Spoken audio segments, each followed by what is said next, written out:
현재 여권의 그 당정청 개편 그리고 전당대 원내대표는 지금 뽑았고요.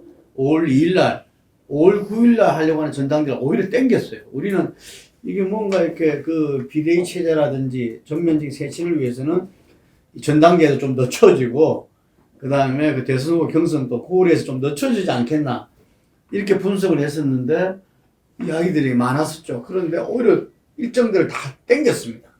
이 땡긴 의도는 뭔지 앞으로 어떻게 대선을 준비하려고 하는 건지 이야기를 한번 들어보도록 하겠습니다. 네. 아마 제가 생각할 때는 빨리 준비를 해서 공격 상태를 없애자라는 여건의 조바심. 아마 지금 4년 동안에 감히 뭐 전국 운영에서 이렇게 끌려다닌다라는 것을 경험해보지 못한 여건이 지금 어쨌든 외관상으로는 자기들이 청와대도 지배하고 있고 국회도 지배하고 있지. 현재 여권의 그 당정청 개편 그리고 전당대 원내대표는 지금 뽑았고요. 5월 2일 날, 5월 9일 날 하려고 하는 전당대를 오히려 땡겼어요. 우리는 이게 뭔가 이렇게 그 비대위 체제라든지 전면적 쇄신을 위해서는 전당대에도 좀 늦춰지고 그 다음에 그 대선 후보 경선도 9월에서 좀 늦춰지지 않겠나 이렇게 분석을 했었는데 이야기들이 많았었죠. 그런데 오히려 일정들을 다 땡겼습니다. 이 땡긴 의도는 뭔지 앞으로 어떻게 대선을 준비하려고 하는 건지 이야기를 한번 들어보도록 하겠습니다. 네. 아마 제가 생각할 때는 빨리 준비를 해서 공격 상태를 없애자라는 여건의 조바심. 아마 지금 4년 동안에 감히 뭐 전국 운영에서 이렇게 끌려다닌다라는 것을 경험해보지 못한 여건이 지금 어쨌든 외관상으로는 자기들이 청와대도 지배하고 있고 국회도 지배하고 있지만은 돌아가는 행국을 봤을 때는 여러 가지로 불편한 상황 이게 이제 있기 때문에 이 부분을 견디기가 좀 어려웠을 거라고 봅니다. 그래서 빨리빨리 당정청을 바꾸고 다시 우리 페이스로 밀고 가자 이제 이렇게 하는 건데요. 문제는 이제 이 당정청 쇄신이라는 부분이 뭐 사람을 바꾸어서 문제가 아니라 저는 문재인 대통령 본인이 사고방식이 바뀌어야지 본인은 점잖은 척 뒤로 이렇게 팔짱을 끼고 또 이렇게 그냥 물러나 있고 실제로는 문재인의 어떤 특정 운영 방식이 그대로 관철되는 형태로 보면 그게 무슨 당정청을 백날 바꿔도 이게 쇄신이 될 수 있겠느냐 저는 어렵다고 봅니다. 그렇기 때문에 그 매우 좀 형식적인 오늘 보면 뭐 오세훈이하고 뭐 저 박영준을 불러가 오찬을 했다는데 이런 부분을 통해 가지고 국민들한테 아 정권이 야당과 대화를 하구나 이런 부분으로 저는 뭐 그게 국정 운영 방식의 개선으로 받아들이고 지지도가 회복되고 되지는 않을 거라고 봐요. 조금 회복되는 모양은 나타나겠죠. 그렇지만은 또 어떤 하자가 터져 나오면서 또 내려가는 이런 방식이 반복되면서 가라앉을 거라고 보고 있습니다.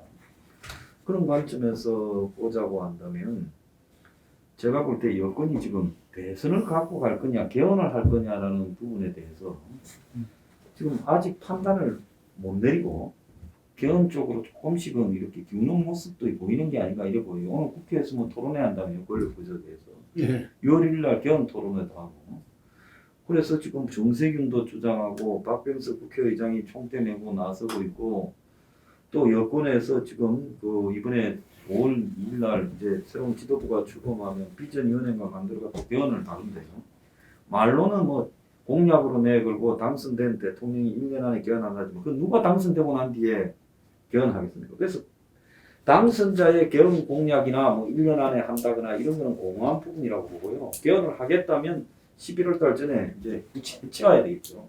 6월 달쯤 시작을 했어요. 한 5개월이면 하고도 남겠죠. 그래서 지금 문이 개헌 말고는 무슨 수가 있겠느냐. 이재명을 시켜줄 거냐, 윤석열을 시켜줄 거냐, 그렇다고 국민의힘에 넘겨줄 거냐. 이 권력을 넘겨주고 난 이후에 이게 후유증에 대해서는 어느 정권보다도 가혹했기 때문에 자기들이 당할 일도 많다고 생각하는데 권력 넘겨준 뒤를 참을 수 있겠느냐. 그렇다고 같은 편이 이재명한테 넘겼다고 안전할 거라고 볼 수 있겠느냐. 그 공포감이 갈수록 커질 거라고 봅니다. 그렇기 때문에 여권은 없는 힘을 모아서 더 추락하기 전에 제가 볼 때는 일단은 개헌을 시도할 거다. 일단 여권이 그걸 시도하게 되면 아마 야권 내부에서도 분열이 시작될 거고 김종인이 최근에 그 윤석열을 국민의힘에 들어가지 말라고 저렇게 하고 있는 것도 결국 윤석열을 저는 개헌용으로 보고 있습니다. 왜냐하면 윤석열이 이재명 지지나 국민의힘 후보들 지지를 갖다가 중간에서 빨아들여야 개헌이 되지. 윤석열이 없다고 생각하면 유력한 주자들이 뭐 굳이 개헌을 하려고 하겠습니까? 그렇기 때문에 윤석열은 저는 개헌용으로 필요한 부분이다.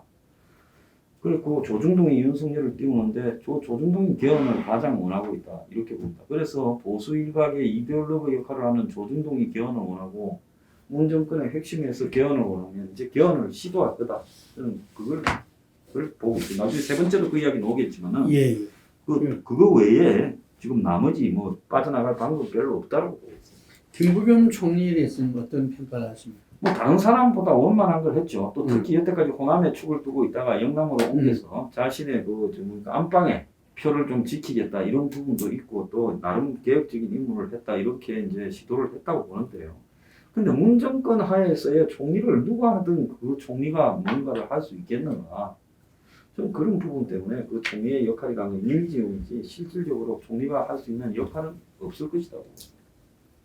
자, 새신 쪽에서 원내대표 선거에서 그 윤호중 법사위원장으로 맹활약했던 윤호중 위원장이 당선됐습니다.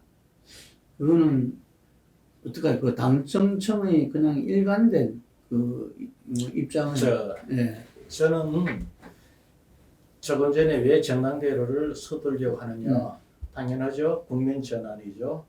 그럼 달리 이야기하면은 민주당의 가장 본질적인 기본적인 문제가 오늘 다 드러났음에도 불구하고 거기에 대한 혁신 변화는 하지 않겠다는 거였죠. 핵심은 뭐였나 하면은 이번에 선거 과정을 통해서 소위 민주당의 당심하고 국민들의 민심하고 불일치한다는 거고 그 핵심은 권리당원들의 이 의견에 과다 반영되고 있는 이 구조를 깨야 된다. 이 권리당원의 과다 반영이 되는 것이 어디에 영향을 미치느냐. 국회의원 다음 대권 주자들의 공천과 관련돼서 다 영향을 미치는 겁니다. 이 부분을 개혁을 할 거냐 안 할 거냐가 오늘 핵심이었습니다. 그런데 결국은 어떻게 가느냐. 그거는 무시하고 손 안 건드리는 거로 신속하게 전당대회로 넘어가면서 그 부분을 넘고 간 거죠. 그건 무슨 이야기가니 결국 친문 중심으로 가겠다는 거였고 그 연장선상에서 지금 윤호중 원내대표가 뭐 압도적인 예상보다는 덜 압도적이지만은 아주 여유 있게 원내대표로 당선이 된 거죠. 결국 윤호중 원내대표가 당선되었다면은 기존의 어떤 그 당청 관계, 국정 운영의 변화가 없다는 것을 전제로 뭐 실제 있을지 없을지는 모르겠습니다만 일반 국민들이 아마 받아들이길 때는 그런 식으로 해석을 할 수밖에 없는 이런 상황이다. 제가 그렇게 보고 조금 전에 우리 황 소장님이 이야기하는 이런 상황에서 제가 이야기하는 것은 정부나 여당이 국민들이 현 정부 문재인 대통령이 기대했던 본질적인 어떤 그 기대가 아닌 다른 걸 갖고서 문제를 자꾸 이 돌파를 하려고 하면 소위 말하는 국면 전환용으로 대응을 하려고 하면 아마 막판에 현재 역대 최초로 랭득이 없는 대통령이 될 것이라고 예상했던 대통령이 과거 다른 대통령과 마찬가지의 극심한 레임덕에 시달릴 수가 있다. 국민들이 현 정부한테 기대했던 핵심적인 정치적인 기대치, 현 정부에 기대했던 핵심적인 경제적 기대치라는 게 있습니다. 그것을 반영을 해서 국정을 마무리해주면 큰 반등은 없더라도 수평을 유지하면서 국정을 마무리 짓고 권력 재창출을 할 가능성을 마련을 할 텐데 그것이 아닌 국민들이 기대는 정치 경제적인 기대치가 아닌 다른 방법으로 해결을 하려고 하면 그 기대치가 더 떨어지게 된다는 겁니다. 그래서 이렇게 개헌론 이야기했는데 그거는 친문 여당 또는 야당 일부의 정치적 이해관계이지 국민의 이해관계가 아니에요. 개헌하고 안 하고 국민들 무슨 그 관심이 있겠습니까? 오히려 이 상황에서 개헌을 한다라고 하면 정치인들이 경제 다 망쳐놓고서 저거 정치인들 야합을 하네 국민투표 통과 못합니다. 택도 없습니다. 지금 여야 합의해갖고 개헌했다고 해서 국민투표 통과될 것 같아요? 통과 안 됩니다. 그래서 제가 본 데는 현재 지금 제일 큰 국민들의 정치적 이해관계, 정치적 이해관계나 경제적 이해관계에서 국민과 정치인들, 그냥 뭐 각 당이 다르겠지만은 그 갭을 지금 좁혀줘야 되는데 그 노력을 여고 야구 안 하고 있고 그거를 지금 마침 선거 직후에 전당대회가 있으니까 전당대회로 지금 양당 모두 국민 전환으로 활용하는 이런 대응으로 저는 보인다 이렇게 봐요. 쇄신 과정에서 또 이렇게 그 참패 이후에 이렇게 당정적인 새로운 모습을 잡아가는 과정에서 청와대와 당이 조금 차이가 나지 않나, 조금 포인트가 다르지 않나 이런 이야기도 있습니다. 어떻게 보고 계십니까? 청와대하고 정부 그리고 또 당하고는 약간은 이렇게 미묘한 그 좀 변화가 있는 거는 그 외형적으로 그렇게 보이는 게 사실인 것 같아요. 앞서 뭐 말씀하신 것처럼 지금 내각의 수반을 그 김부겸 전 의원을 그러니까 지금 앉힌 거. 김부겸 의원은 뭐 이 소위 친문이라고 좀 보기 힘든 비문 중도적인 성격을 갖고 있고 그리고 또 TK다.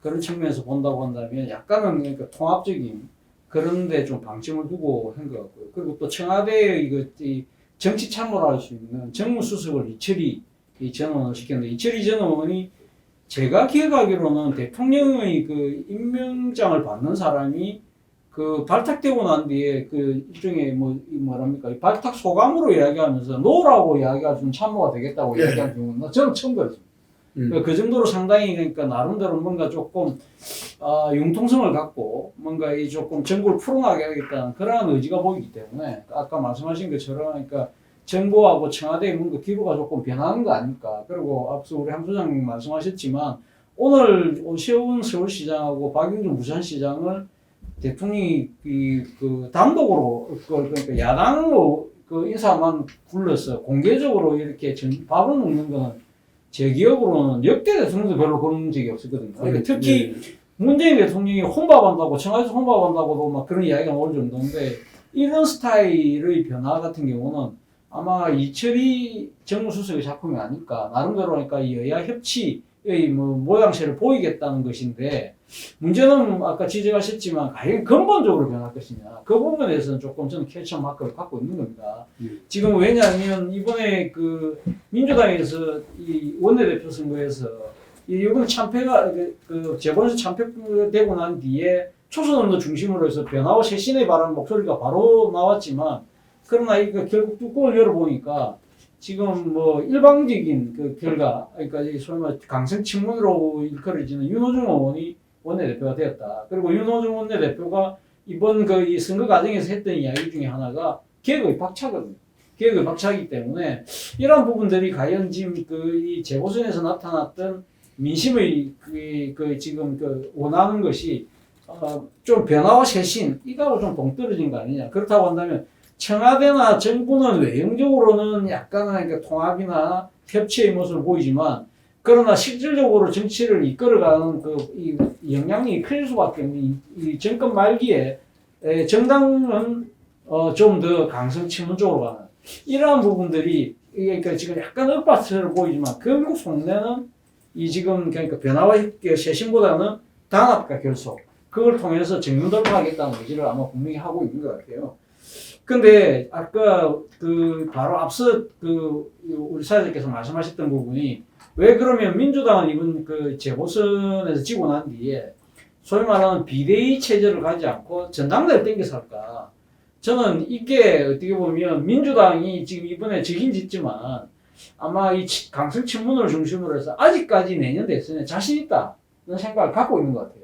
그러니까 이제 이 사실 이번 상황 자체가 10년 전 상황하고 좀 비슷한 측면이 많은데 예를 들면 2011년도에 서울시장 보궐선거에서 당시 여당이었던 한나라당이 그 지고 난 뒤에 바로 이 그 한나라당 내에 야당이라고 하는 박근혜 당시 의원을 중심으로 해서 비대위 체제가 꾸려지고 사실은 그 비대위 체제가 1년을 가면서 정권을 재창출한 측면이 있거든요. 그렇기 때문에 그런 상황을 본다고 한다면 과연 이번에는 그러면 왜 그런 식으로 가지 않았을까 보는 건데 그거는 뭐 두 가지 차이가 있다고 봅니다.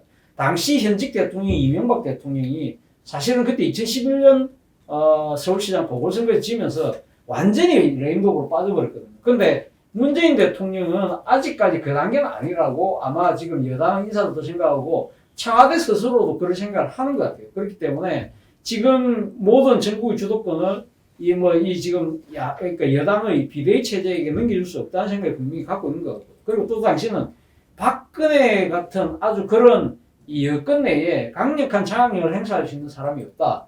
물론 지금 이재명 경기지사가 상당히 그러니까 지금 선두권을 독주를 하고 있지만 이재명 지사가 지금 당을 장악하기에는 그러한 그 경험이나 경륜이 상당히 지금 미흡하고 그리고 무엇보다도 박근혜 의원은 당시 의회에 있었지만 지금 이 이재명 지사는 경기도지사이기 때문에 본격적으로 정치를 할 수 없는 상황이거든요. 그렇다고 한다면 아마 이 지금 친문주류 입장에서는 이럴수록 우리가 좀 더 단합해서 정면 돌파로 가는 게 맞다 판단한 것 같아요. 그런데 문제는 이러한 부분들이 과연 제대로 그 뜻대로 그걸 갈 것인가 저는 그 가능성이 그렇게 높아 보이지는 않는다. 왜냐하면 이번 원내대표 선거에서 박완주 의원이 받은 표가 65표입니다. 65표인데 저는 아까도 제가 이야기했지만 윤호중 원내대표가 압승을 했지만 그러나 박완주 의원이 받은 65표도 저는 적지 않은 표라고 생각하거든요. 사실은 이 지난 총선 끝나고 난 뒤에 완전히 원팀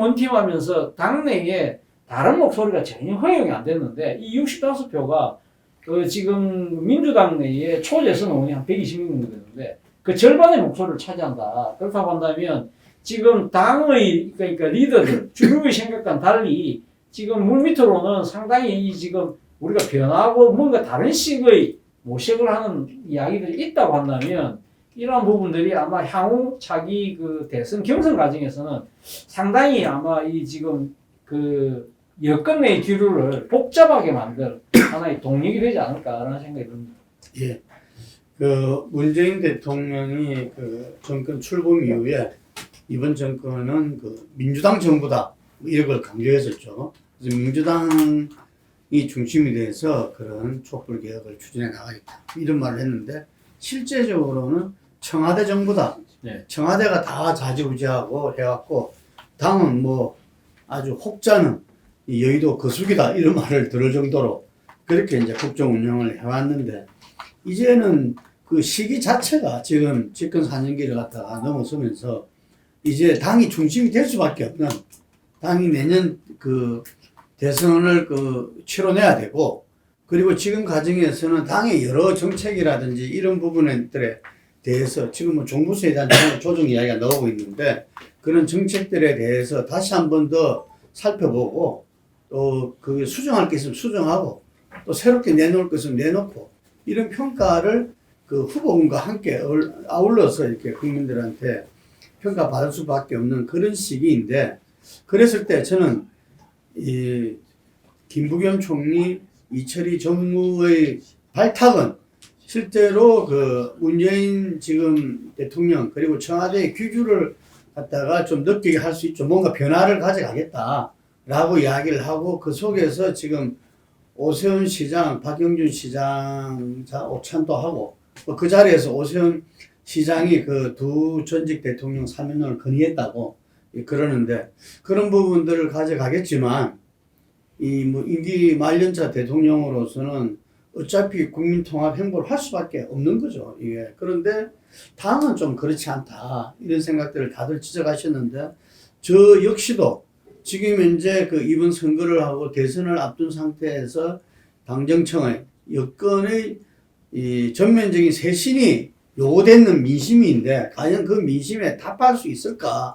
라는 부분에서는 퀘스천 마크라는 거죠. 그래서 이게 이번에 원내대표를 뽑고 5월 1일 날 당대표를 뽑겠지만 이대로 과연 이 대선을 치를 수 있을 것인가. 지금 그 민주당의 대선 후보가 큰 틀에서는 다 친문이다.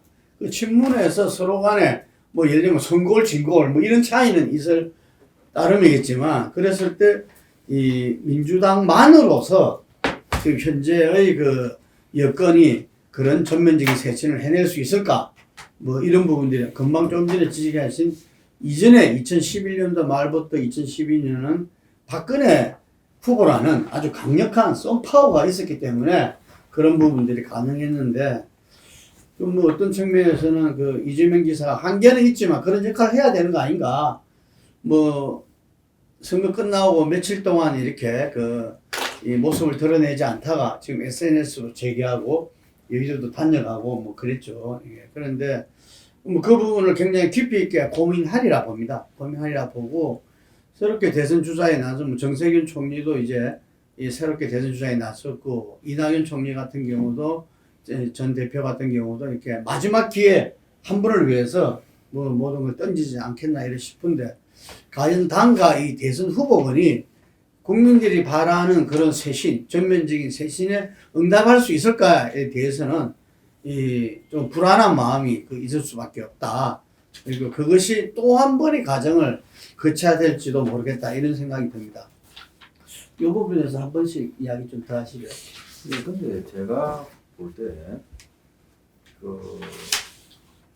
과거에 이제 우리나라의 대통령과 대통령 후보의 오차, 권력과 권력의 이제 이민자의 오차 이런 부분이 끝까지 가끔 이해가 있죠. 그게 잘 수습되어서 정리된 것보다는 끝까지 가버린 예가 더 많았다고 봅니다. 그래서 YS가 이해창이 싫어서 사실상 이인재가 출마하게 되고 그러면서 이제 BJ로 대통령이 가게 되는 부분.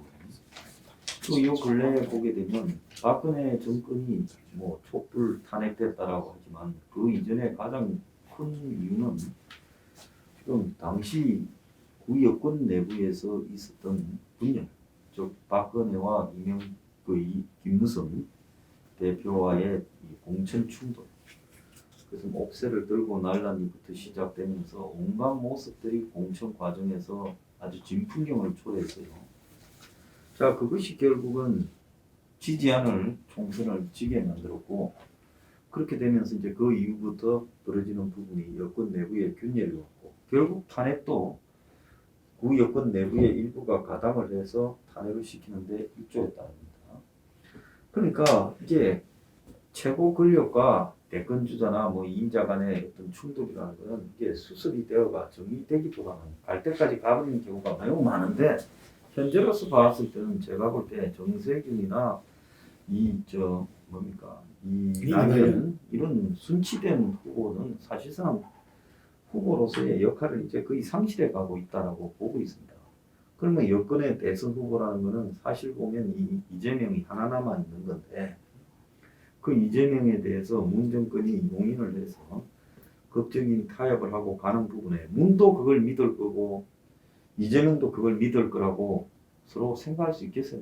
그러니까 이 부분이 답이 안 나온다고 저는 보고 있습니다. 결국 이 두 사람의 관계는 제가 볼 때 이 파국을 선택할 수밖에 없는 관계가. 그 파국을 선택하려고 하는 게 아니라 그냥 이 불신이라는 거는 아무리 말로 신뢰를 하더라도 그건 불신이 형성되고 나면 그 수습이 되기 어려운 측면이 있다고 봅니다.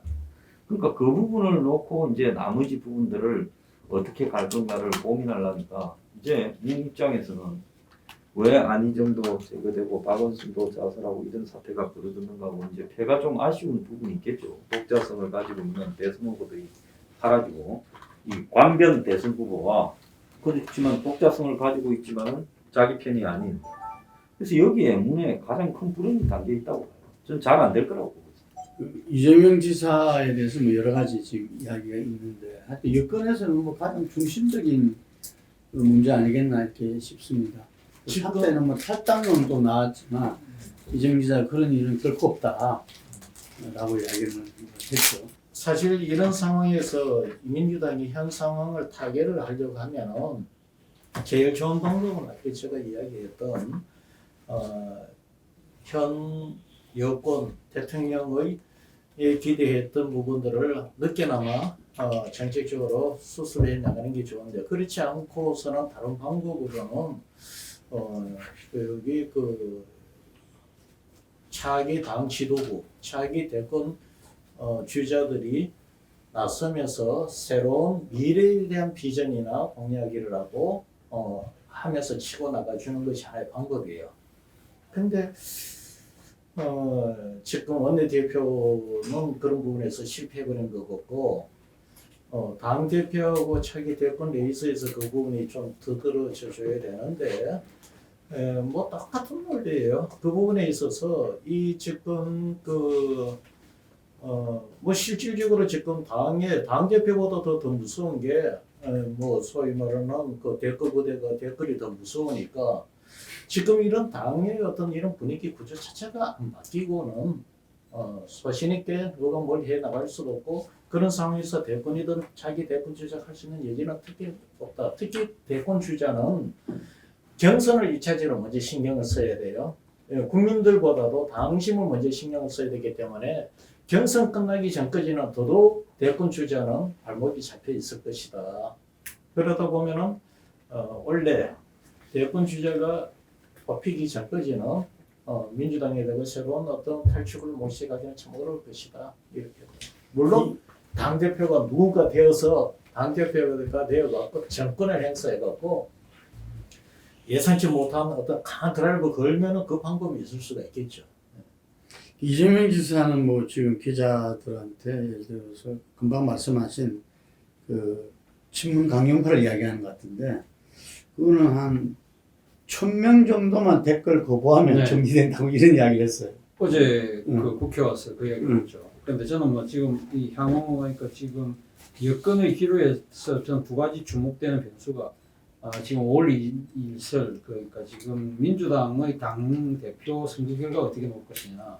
앞서 사회자께서 말씀하신 것처럼 뭐 세 명 다 범주고 범친문이기 때문에 뭐 다 그렇게 큰 차이가 없다고도 볼 수 있지만 뭐 말씀하신 것처럼 선골과 진골은 분명히 나눠지거든요. 그런데 만약에 선골로 지금 예상되는 선골로 누구나 다 인정하는 홍영표 의원이 만약에 이번 그 원내대표 선거처럼 압승을 할 경우에는 저는 이거 자체가 상당히 향후 이 차기 대선 문제까지 지금 미치는 여파가 만만치 않을 것 같다는 생각이 듭니다. 왜냐하면 이 당의 투톱 전부 다가 지금 친문 강성파로 됐을 경우에는 이건 말 그대로 지금 재보선의 민심을 받아들이지 않겠다는 메시지로 입힐 수밖에 없다는 겁니다. 이런 부분들에 대해서 과연 민심이 어떻게 그 반응을 할 것이냐. 특히 그리고 지금 오원식 의원 같은 경우도 뭐 물론 민생이라는 단어를 쓰긴 했지만 민생으로 정면 돌파하겠다는 거 아닙니까? 변화와 이 지금 뭐 이 쇄신보다는 기존 그걸 그대로 하겠다는 데 더 방점이 찍혀있기 때문에 이러한 부분들에 대해서 그러니까 당심은 물론 다 인정을 하기 때문에 당 대표가 되겠죠. 그러나 민심하고 이 괴리가 분명히 점점 커지면 커질수록 임기 말 갈수록 이게 수습이 불가능인데 이 부분을 어떻게 할 것이냐 그것이고 그리고 특히 이 당대표 결과 설마 선골이 만약에 될 경우에는 이재명 지사의 태도도 저는 상당히 주목된다. 왜냐하면 이재명 지사가 그러면 지금 이 그 당대표 선거에서 나타나는 이 지금 이 주류 친문들의 행태, 선거 투표 행태 이런 부분을 보았을 때 과연 내가 저걸 통과할 수 있을까라는 생각을 할 수밖에 없다는 것이죠.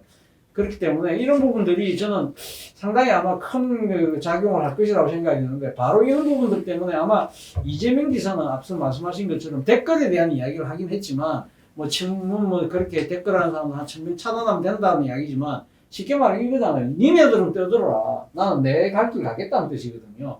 그거는 진짜 일종의 아마 이재명 지사가 아마 본격적인 차별화 길로 들어가는 것이 아닐까 생각이 듭니다. 지금 물론 뭐 부동산 대책은 문재인 대통령의 말씀에 답이 있다고 하면서 이 부동산이라는 문제 부분에서는 뭐 동의한 것처럼 이야기를 했지만 예를 들면 지금 백신 확보하는 부분에 있어서 지금 중앙정부를 제치고 경기도 독자적으로 하겠다는 거 아닙니까? 이런 부분들.